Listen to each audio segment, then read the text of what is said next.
A paz do Senhor, irmãos, a paz do Senhor, irmãs. Estamos aqui novamente para trazer uma breve mensagem da parte do Senhor para o coração dos irmãos, amém? O texto que nós vamos refletir hoje se encontra no livro de Romanos, capítulo 8, versículo 18 até o 20, amém? Romanos 8, 18, 19 e 20. Diz assim a palavra do Senhor: Estou certo de que as aflições deste tempo presente não podem se comparar com a glória que em nós há de ser revelada. A ardente expectação da criação aguarda a revelação dos filhos de Deus, pois a criação ficou sujeita à vaidade, não por sua vontade, mas por causa daquele que a sujeitou. Amém? Somente até aí. Glorioso Deus, amado Pai, aqui está a Tua palavra, Senhor. Abre o nosso coração, Senhor, que seja o Teu Santo Espírito a nos falar, meu Pai. Revela para nós aquilo que Tu tem guardado, Senhor, para o nosso coração nesse dia de hoje. Eu te peço, já glorificando o Teu santo nome, em nome do Teu Filho amado Jesus. Amém. Amados irmãos, a palavra que nós lemos, elas nos leva a determinadas reflexões com relação à nossa vida secular, a tudo aquilo que a gente vive no dia de hoje, certo? Como vivemos hoje? A gente vive uma vida secular muito agitada, muito baseada em cima de planos para a nossa vida aqui na Terra. Nós queremos colocar os nossos filhos nos melhores colégios, nós queremos estudar nas melhores faculdades, nós queremos ter os melhores planos de saúde, nós queremos morar no melhor bairro, nós queremos ter o carro de última geração, celular de última geração e ainda fazer com que as pessoas vejam que nós somos prósperos. Então a gente vive, irmão, numa roda viva, lutando pelo dia a dia, e isso muitas vezes traz algumas aflições, muitas lutas, né? Desejos no coração de melhorar, está sempre evoluindo, né? Eu costumo dizer que a gente compra um jogo de quarto novo em 12 parcelas, e aí se junta o marido e a mulher começa a trabalhar, fazendo hora extra para pagar aquelas 12 parcelas. Quando termina de pagar, começa compra o sofá da sala, os móveis da sala, e entra na mesma rotina, trabalha, se mata de trabalhar para pagar aquilo. Resumindo, quando a gente chega lá no fogão, que termina de pagar o fogão, aí o jogo de quarto que a gente comprou primeiro já está velho, já tem que comprar de novo. Aí entra nessa roda viva de novo, irmãos. E assim a gente vai tocando a nossa vida, de compromisso em compromisso, de luta em luta. Isso faz com que a gente não cuide. Começa a ter um risco de nós não cuidarmos bem da nossa vida espiritual. Porque fica sem tempo para orar, fica sem tempo para poder meditar na palavra de Deus, fica sem tempo para poder ter uma vida espiritual, trabalhar para a obra do Senhor, né? Isso faz com que a gente tenha corra o risco de que deixar da nossa vida secular interferir na nossa vida espiritual. Isso pode ser muito mal, porque muitas vezes dentro dessa luta surgem disputas, surgem porfias, invejas. A gente começa a andar em cima de uma lâmina perigosa do pecado.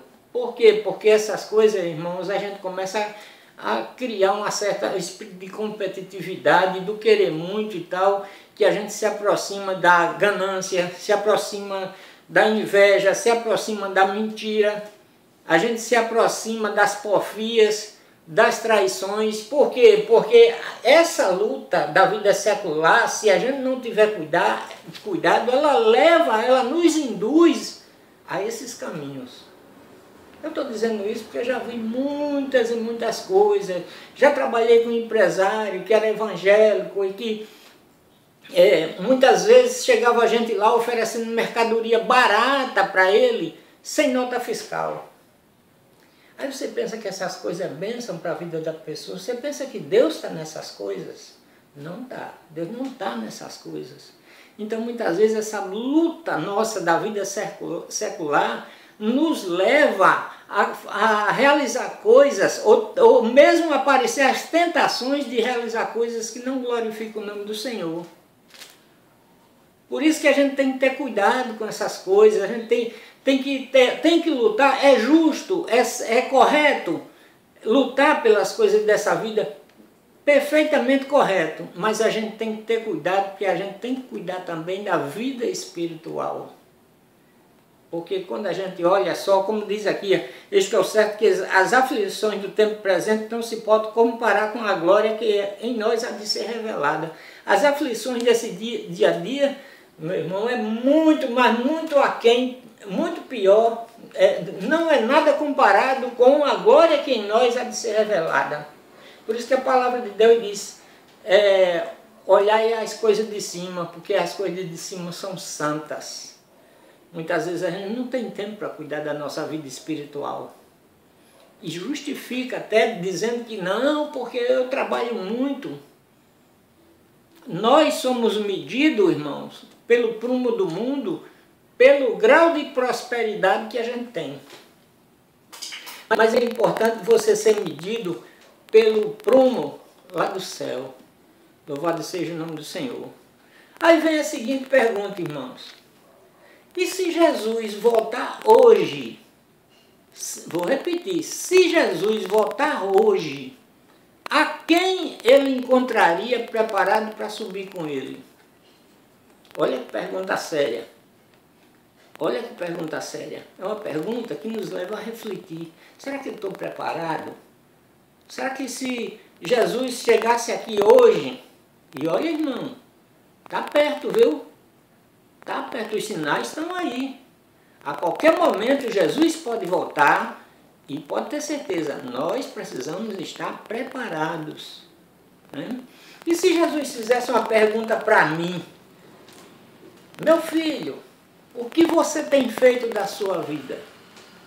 Aí eu responderia para ele, Senhor, eu sou um homem trabalhador, eu fui um homem trabalhador, eu eduquei meus filhos nas melhores escolas, meus filhos estão formados. Senhor, eu tenho uma casa boa, eu tenho um carro bom, trabalhava de sol a sol, sempre fui um homem honesto, sempre me dediquei para a minha vida e a minha família.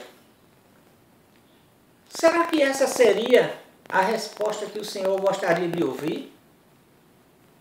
É claro que isso é uma suposição, porque Deus conhece o meu coração e o seu coração. Deus sabe a vida que eu levo e a vida que você leva. Deus sabe a adoração que você tem e a adoração que eu tenho. Quanto tempo nós gastamos de oração no nosso dia a dia e quanto nós gastamos preocupados com a nossa vida secular. Deus sabe. Jesus sabe. Amém? E qual a resposta que ele gostaria de ouvir? A resposta que ele gostaria de ouvir, que ele já sabe, quem é o nosso coração, é a gente mostrar o que a gente tem feito para o reino do céu. A dedicação que a gente tem tido para o reino do céu. O tempo que a gente tem dedicado para o Senhor, o tempo da nossa vida. A qualidade do serviço prestado para o reino dos céus. Louvado seja o nome do Senhor. Irmãos, lá em Mateus 33, 34, Mateus 33, 34, eu gostaria de dar uma lidazinha para os irmãos. Vou mostrar aqui. Mateus 6, 33, 34 diz assim: buscai em primeiro lugar o seu reino e a sua justiça, e todas as coisas vos serão acrescentadas. Portanto, não andeis ansiosos pelo dia de amanhã, pois o amanhã se preocupará consigo mesmo. Basta cada dia o seu próprio mal. Então é isso, irmão. Às vezes a gente começa a se afligir porque precisa disso, precisa daquilo. A gente esquece que a gente tem que ter uma vida de adoração. A gente esquece que tem que ter uma vida de busca ao Senhor. A gente tem um trabalho a prestar para o reino dos céus aqui na terra. Isso conta muito. Isso conta tudo. Amém? Aqui em João 6,19 também diz o seguinte: não ajunteis tesouro na terra, onde a traça e a ferrugem destrói, e onde os ladrões arrombam e roubam. Ajuntai, porém, tesouro no céu, onde a traça nem a ferrugem destrói, onde os ladrões nem arrombam e nem roubam. Aí vem o mais sério.